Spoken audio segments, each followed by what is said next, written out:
اللہ کے ساتھ کوئی شریک نہیں، اللہ جیسا کوئی سننے والا نہیں، اللہ ہر چیز ہر جگہ اور ہر بات کو سننے والا ہے اور تمام احوال کو جاننے والا ہے، اللہ جیسا کوئی نہیں، نہ ذات میں نہ صفات میں۔ اسی طرح ہم اللہ کی بات کریں نماز میں، نماز اللہ کی عبادت ہے، اللہ کے سامنے جھکنا ہے، جو نماز کی حالت ہے نا، کسی اور کے سامنے کریں گے تو وہ شرک میں آ جائے گا۔ قیام اس طرح جس طرح نماز میں کرتے ہیں وہ اللہ کے سامنے، جھکنا اللہ کے سامنے، سجدہ اللہ کے سامنے۔ غیر اللہ کے سامنے چند دن پہلے یہ بات ہوئی تھی، ایک آدمی نے 100 سال اللہ کی عبادت کی، لیکن وہ ایک ولی سے محبت کرتا ہے، اس کے دل میں آیا کہ اتنے عرصے میں محبت کر دوں، چلو ایک سجدہ کروں تاکہ محبت کی انتہا ہو جائے۔ میں بتا رہا ہوں ولی سے بڑھ کر نبی ہے نا، امام الانبیاء سے سارے محبت کرتے ہیں۔ اگر وہ مدینہ منورہ جائے اور کہیں چلو ایک سجدہ کرتا ہوں امام الانبیاء کی قبر کو، تو اللہ کی قسم ایک سجدہ کرے گا، اس 100 سال کی عبادت اس کی ضائع ہو جائے گی۔ وَمَن يُشْرِكْ بِاللَّهِ فَقَدْ حَبِطَ عَمَلُهُ، جو اللہ کے ساتھ اللہ کو شریک کر کسی اور کو شریک کرے گا، وہ امام الانبیاء بھی کیوں نہ ہو۔ اللہ نے نبیوں کو بھیجا ہے اپنا تعارف کے لیے، اور آپ نبی کو اللہ کے ساتھ شریک کرو گے تو آپ نے اللہ کے نبی امام الانبیاء کے ساتھ خیانت کر دی۔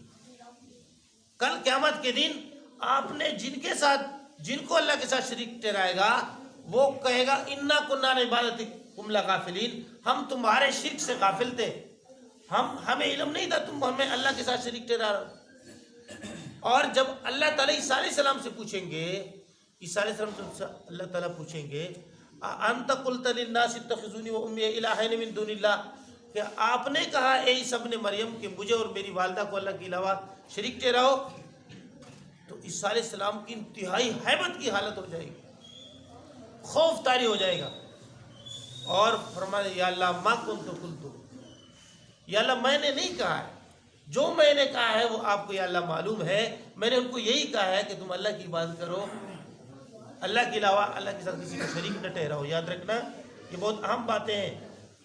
تو اللہ فرماتے ہیں والفتنۃ اشد من القتل، یہ جو کافر کر رہے ہیں، شرک کر رہے ہیں، 360 بت رکھے ہوئے ہیں، اور ابراہیم علیہ السلام کا بت بھی رکھا تھا، اسماعیل علیہ السلام کا بت بھی رکھا ہوا تھا، اور کیا کہہ رہے تھے ہؤلاء شفعاؤنا عند اللہ، یہ ہمارے اللہ کے ہاں سفارش ہے، ہم ان کی بات کریں گے تو کل قیامت کے دن ہماری یہ سفارش کریں گے، اللہ ہماری بخشش کرے گا۔ ٹھیک ہے جی، اللہ تعالیٰ ہم سب کی حفاظت فرمائے۔ اور ہر دین میں شرک آ گیا تھا، یہودی کہتے تھے کہ فرشتے ہمیں جہنم میں لے جائیں گے تو ابراہیم علیہ السلام جو ہے وہ آ کر ہمیں واپس جنت میں واپس لوٹائیں گے، تو وہ بھی شرک میں مبتلا ہو گئے تھے۔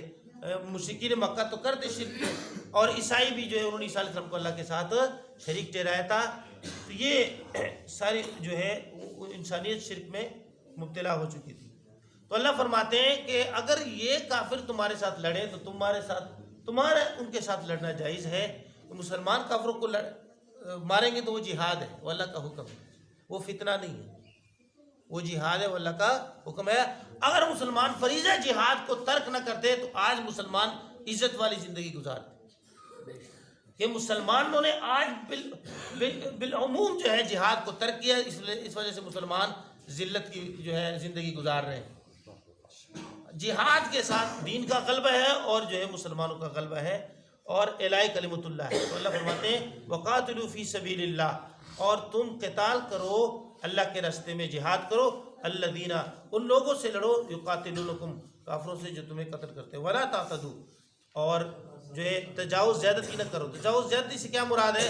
اللہ کے نبی صلی اللہ علیہ وسلم نے بچوں اور عورتوں کے مارنے سے اور بوڑھوں کے مارنے سے منع فرمایا، بوڑھوں کے مارنے سے اور مسئلہ کرنے سے منع فرمایا، یعنی کان اور ناک کاٹنے سے اللہ کے نبی صلی اللہ علیہ وسلم نے منع فرمایا، اور بچے اور بوڑھوں ان سے یعنی فرمایا یہ تجاوز نہ کرو، اللہ نے فرمایا لا تعتدوا، اور زیادتی نہ کرو، ان اللہ لا يحب المعتدین، اللہ تعالیٰ زیادتی کرنے والوں کو پسند نہیں کرتے۔